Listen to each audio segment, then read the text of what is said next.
kind of cheating by making this my thumbnail because these are the physical books that I have here, but you know the story, right?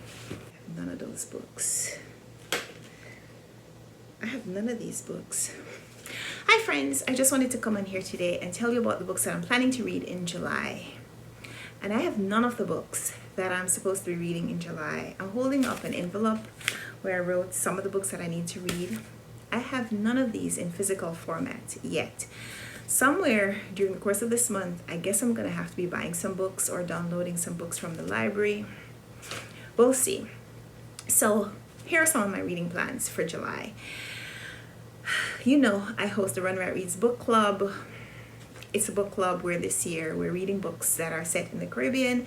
Each month we choose a different Caribbean country and we read 2 novels that are set in that country, 2 different authors, 2 different voices coming from the same country, and we hope we get a little bit of a balanced experience of the culture. In July, we're going to be visiting the Dominican Republic, and so we're going to be reading In the Time of the Butterflies by Julia Alvarez and Junot Diaz. Title: The Wondrous Life of Oscar Wilde. That's it. Those are the 2 books that we're going to be reading for the Dominican Republic in July. In July, we also have the semifinals round of the BookTube Prize, and I'm a judge. We had June and July, but June, I pretty much focused on reading Caribbean books to celebrate Caribbean heritage, so I didn't read any of my books on my list. So each round of the BookTube Prize, there are 6 books. Thankfully, I've read one of the 6 books. One of the 6 is The Vanishing Half by Britt Bennett. And so I have 5 other novels to read in July. And some of them are pretty big. Some of them are books that were on my TBR for one reason or another, and I just hadn't gotten to them. One of them is The Mirror and the Light by Hilary Mantel. Now, Hilary Mantel, if you don't know, Hilary Mantel has written this trilogy. It's about the Tudors. It's about the English aristocracy, the time of Thomas Cromwell and Anne Boleyn, and that drama. Her previous 2 books won the Booker Prize, so I have them. Wolf Hall and Bring Up the Bodies. I own both of these books. And sometime, was it last year? I think it was at the beginning of 2020. I joined this group where we were planning to read all of the books. So we started with Wolf Hall, and I read Wolf Hall along with the group. And then somewhere in the beginning of the 2nd book, the group kind of fell apart. And so a lot of the people didn't read the book, myself included.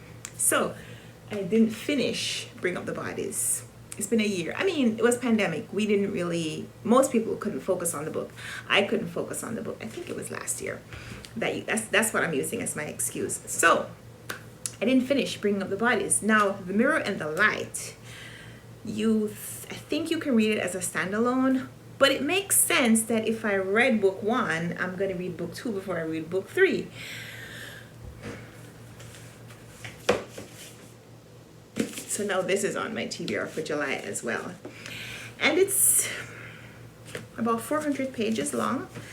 So we're going to call that on my July TBR. The other books that are on my TBR for the BookTube Prize: Perignon by Colum McCann. I hope that's how you pronounce that title and the author's name. Then there's A Pull of Stars by Emma Donoghue. I already told you about The Vanishing Half, The Mirror and the Light. And the other 2 books are My Dark Vanessa by Kate Elizabeth Russell and Hamnet by Maggie O'Farrell. All of these are big books. Not terribly big, but I need to read those books. So those are now 6 books again that are on my TBR. So far, 8 novels on my July TBR. Aside from that, I've been getting some really incredible books from publishers, and I want to read them. Of course, I can't prioritize reading those books yet, just because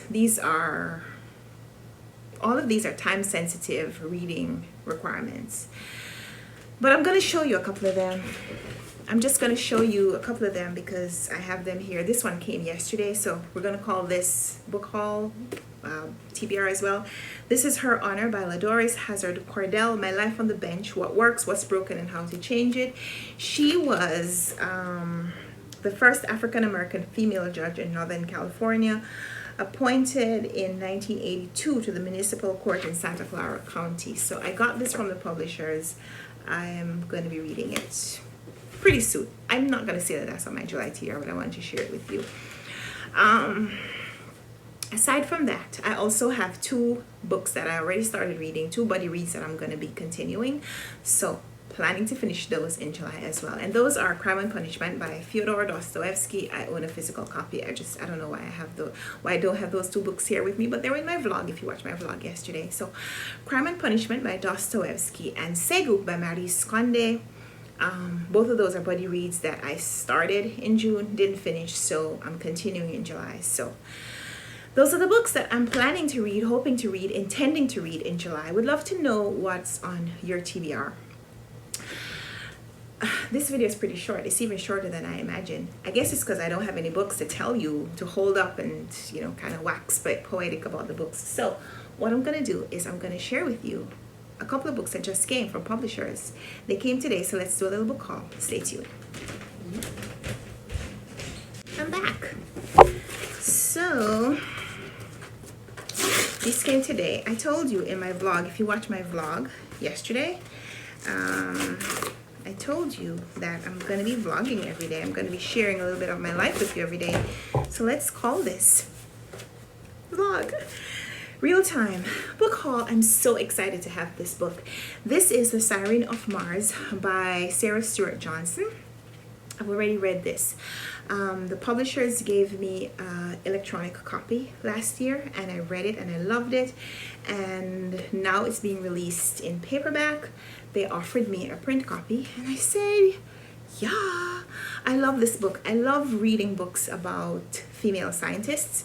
And Sarah Stewart Johnson is a planetary scientist. She is an associate professor of planetary science at Georgetown University.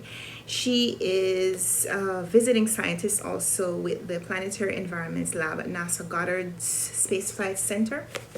In this book, she talks about her experience as a mother, kind of balancing her life as a mom with her life as a scientist, and some of what that entails. I don't know why I can't speak now. I love this book. I read this in electronic format last year, and I'm going to be rereading this just because I have a physical copy now. The science is beautiful, but it's also really interesting to see how the science is experienced by someone who their priorities are being pulled on for, motherhood. Love that book. So yeah, I'll talk about it a little bit more articulately. I'll talk about it a little bit more eloquently next time. Sorry for that noise, but I actually like to hear the sound of boxes being opened. Oh, I'm sorry, that's probably annoying. 2 books in this box. Did I say 2? 3. 3 books. Whee! Oh my. Oh my. Okay. This is, I guess, this is not a book to read. This is a planner. This is the Get It Together planner, living with intention week by week. Maximize your productivity while engaging your spiritual disciplines. I think I will do a little discussion about this very soon. And these are books that I asked to review because they're interesting to me personally.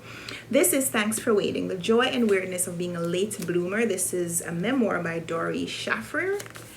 Let's see if we find her picture. Yep. This is a memoir about a woman who has come to her own, I guess a little later in life than probably some people expect. It's talking about hitting milestones a little later than you expect. Yeah, so she says, This woman, she spent most of her 20s and 30s feeling out of sync with her peers. She was an intern at 29. She met her husband on Tinder in her late 30s after many of her friends had already gotten married, started families, and entered couples counseling. Hello, that is my life. I got married two and a half, almost 3 years ago. Started a family at the age that I am. I don't really talk about my age on here. Yeah, but it says, after a long fertility struggle, well, we didn't have a fertility struggle. We just didn't get married until later. She became a first-time mom at 41. Hello. Joining Mommy and Me classes where most of the other moms were at least 10 years younger. So you can see from the synopsis why this is a book that I wanted to read. And I'll be sharing it with you guys. So like I said, I'm not necessarily putting these on my July TBR, but you might hear about them in July. And this one, because I've been toying with the idea of talking even more on air. This is NPR's podcast, Startup Guide, on air by Glenn Weldon. Create, launch, and grow a podcast on any budget. I hope it has one here where you can do it for free. So I'm going to be reading this and talking about it soon. So those are the books that are on my radar for July. Books that I definitely need to read. Books that I'm thinking about reading. And books that I just got that I may be tempted to dabble into pretty soon. Of course, after I meet some of my reading commitments. And so yeah, that's what's happening right here in my reading life. Would love to hear from you in the comments down below. Let me know what's one book that you definitely want to read, have to read, will read in July. Would love to chat with you down there. Give me a thumbs up if you like this video. Subscribe if you want to see more. Let's chat in the comments. And until next time, happy reading. Bye. I'm kind of cheating by making this my thumbnail because these are the physical books that I have here, but you know the story, right? Some of these might just not be on my TBR, but it's okay. It's a thumbnail. Thumbnail.